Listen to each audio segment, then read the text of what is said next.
Bismillahirrahmanirrahim. Assalamualaikum warahmatullahi wabarakatuh. Perkenalkan, nama saya Miftahul Khairah dari kelas PAI 2B. Pada kesempatan ini, saya akan mempresentasikan materi mengenai desain model pendekatan strategi dan metode pembelajaran. Video ini dibuat untuk memenuhi tugas mata kuliah perencanaan pembelajaran dengan dosen pengampu Bapak Dr. Usman SAG MPD. Kali ini saya akan membahas materi pada bagian E, istilah-istilah yang terkait dalam strategi pembelajaran. Dalam strategi pembelajaran terdapat beberapa istilah yang memiliki kemiripan makna. Bahkan seringkali orang-orang tak tahu definisi dari istilah-istilah tersebut. Pada materi ini terdapat dua istilah dan di sini saya akan membahas istilah yang pertama, yaitu model pembelajaran. Model diartikan sebagai kerangka konseptual yang dipergunakan sebagai pedoman atau tuntunan dalam melakukan suatu kegiatan. Model pembelajaran adalah suatu perencanaan atau pola yang digunakan sebagai tuntunan dalam merencanakan kegiatan pembelajaran di kelas atau dalam menentukan perangkat-perangkat pembelajaran seperti buku-buku kurikulum dan lain sebagainya. Model pembelajaran dapat dipahami sebagai kerangka konseptual yang menggambarkan prosedur yang sistematis dan terencana dalam mengorganisasikan proses pembelajaran peserta didik sehingga tujuan dari pembelajaran dapat dicapai dengan efektif. Model pembelajaran juga dipahami sebagai blueprint guru dalam mempersiapkan dan melaksanakan proses pembelajaran. Model pembelajaran berfungsi sebagai pedoman bagi perancang kurikulum ataupun guru dalam merencanakan dan melaksanakan proses pembelajaran di kelas. Ada beberapa kelompok model pembelajaran, yaitu yang pertama adalah model klasik. Model klasik adalah menitikberatkan guru dalam perannya sebagai pemberi informasi melalui mata pelajaran dan materi pelajaran yang disajikannya di dalam kelas. Model yang kedua adalah model implementasi teknologi. Model implementasi teknologi adalah menitikberatkan pendidikan sebagai transmisi informasi dalam bentuk implementasi teknologi yang dapat menghasilkan kompetensi individu peserta didik. Model yang ketiga adalah model personal. Model personal adalah menitikberatkan pengembangan proses pembelajaran dengan memperhatikan minat, pengalaman, dan pengembangan peserta didik untuk mengaktualisasikan potensi-potensi individu yang dimilikinya. Yang keempat adalah model interaksi.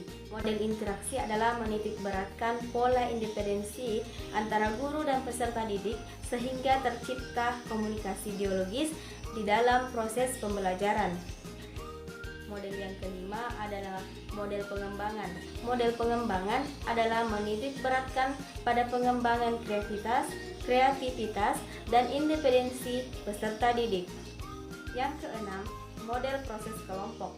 Menitikberatkan pada pengembangan kesadaran diri, rasa tanggung jawab, dan kemampuan bekerja sama di antara peserta didik. Model yang ketujuh adalah model pengembangan kognitif. Menitikberatkan pada pengembangan keterampilan kognitif bagi peserta didik. Model yang ke-8 adalah model modifikasi perilaku. Model modifikasi perilaku adalah menitikberatkan pada pengembangan keterampilan dasar melalui modifikasi tingkah laku peserta didik. Model yang terakhir adalah model fundamental. Model fundamental adalah menitikberatkan pada pengembangan keterampilan dasar melalui pengetahuan faktual. Selain pengelompokan model sebelumnya, ada pula pengelompokan model pembelajaran lainnya. Yang pertama, model pembelajaran ekspositori.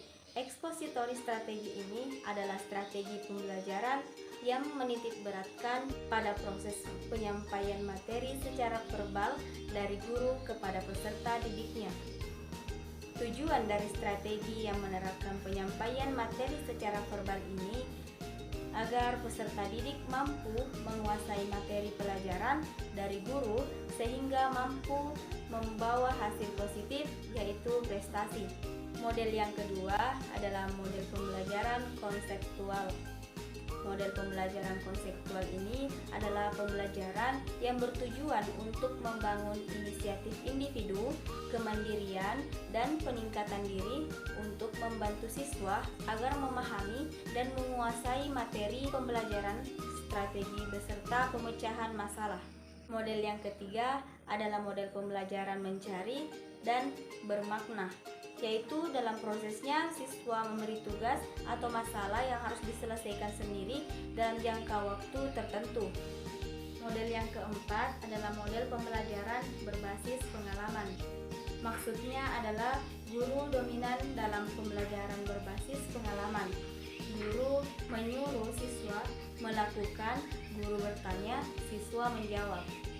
Model yang kelima adalah model pembelajaran terpadu, yang menjadi ciri utama dari model pembelajaran yang satu ini adalah bahwa seorang tenaga pendidik mempunyai peran penting dan utama dalam jalannya pembelajaran. Model yang keenam adalah model kooperatif. Pembelajaran kooperatif dalam prosesnya adalah di mana siswa diberi tugas untuk menyelesaikannya secara berkelompok. Model yang ketujuh adalah model pembelajaran latihan inquiry. Strategi pembelajaran inquiry yang merupakan rangkaian kegiatan menitik beratkan pada proses pemikiran secara kritis dan analitis untuk menemukan jawaban dari suatu pertanyaan. Itulah tadi materi yang bisa saya sampaikan. Assalamualaikum warahmatullahi wabarakatuh.